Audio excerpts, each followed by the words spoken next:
নমস্কার, আমার নাম অভিজিৎ।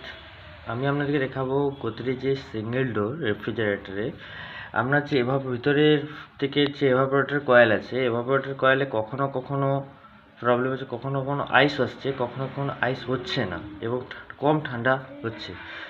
তাহলে আপনি কীভাবে এটাকে রিপেয়ারিং করাবেন? তাহলে প্রথম স্টেপ আপনাকে দেখতে হবে যে কম্প্রেসার চলছে নাকি, স্টার্ট আছে নাকি। দ্বিতীয় স্টেপ আপনাকে দেখতে হবে যে ফ্রিজের আপনার যে কন্ডেন্সার কয়েল আছে, কন্ডেন্সার কয়েলের লাস্ট প্রান্তে আপনার একটা স্ট্যানার আছে, এই স্ট্যানারের মধ্যে রেফ্রিজারেন্ট ফ্লো হচ্ছে নাকি।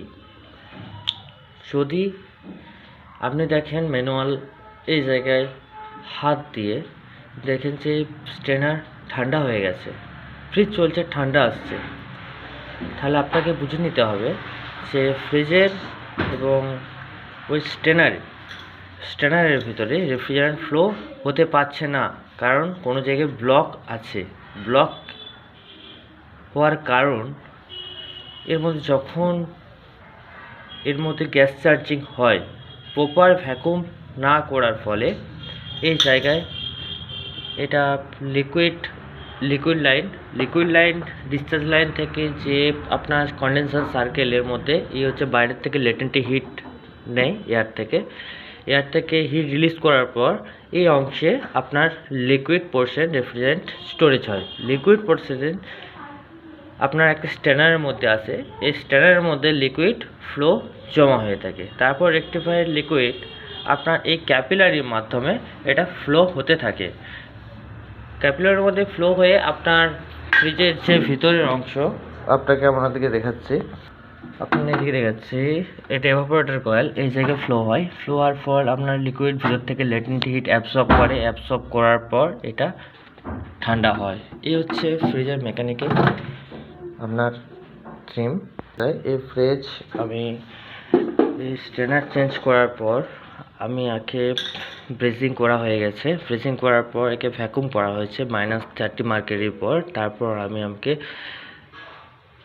40 PSI এর কাছে রেফ্রিজারেন্ট প্রেসার দিয়ে আমি এটাকে হোল্ড করে রেখে দিয়েছি, কারণ আমি দেখতে চাচ্ছি এর মধ্যে কোনো লিকেজ আছে নাকি, কিংবা কোনো জায়গায় রেফ্রিজারেন্ট ফ্লো বের হচ্ছে নাকি।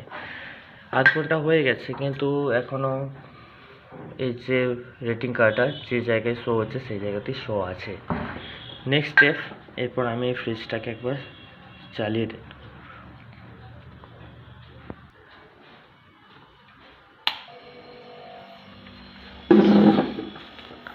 দেখতে পাচ্ছেন বন্ধুরা, কম্প্রেসার চালু হয়ে গেছে এবং এর কাঁটা গেজ ম্যানিফোল্ডের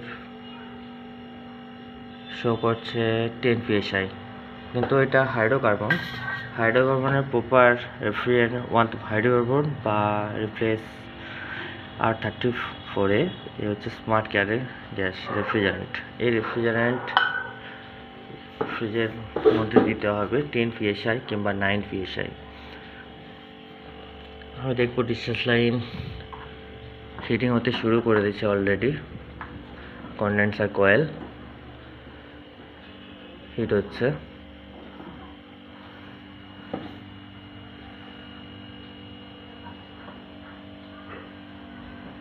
সাকসেস লাইন হালকা ঠান্ডা আছে, কিন্তু এরপর স্ট্যানারে কিন্তু কোনো ঠান্ডা আসছে না, কারণ হিট হচ্ছে। হিট হলে আমাকে বুঝতে হবে যে লিকুইড রেফ্রিজারেন্ট এর মধ্যে স্টোরেজ হয়েছে। পরে ক্যাপিলারি দিকে যাওয়ার সময় এখানে ঠান্ডা আপনি স্পর্শ পাবেন।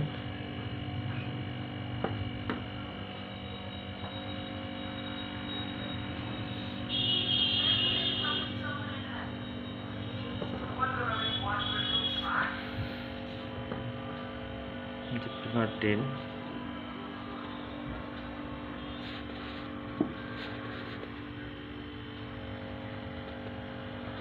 9, 5।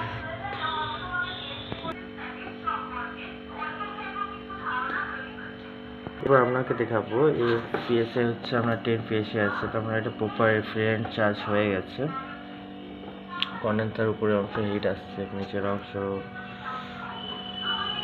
ভালো কম হিট আসছে। লিকুইড হালকা স্ট্যানারি লিক আছে, সাকসেস লাইন হালকা সোয়েট হচ্ছে, ঠান্ডা হচ্ছে।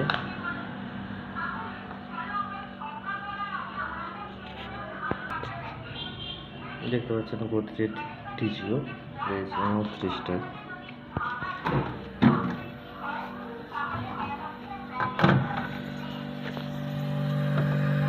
এভাপোরেটর কয়েল,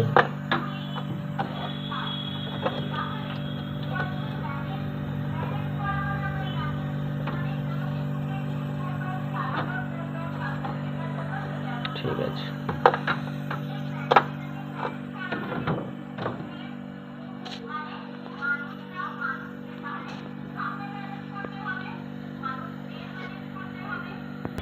আমার এই চ্যানেল টেকনিশিয়ান অভিজিৎ, এটা একটু লাইক এবং শেয়ার করে দেবেন আপনার কাছে আমার এই বিনীত অনুরোধ।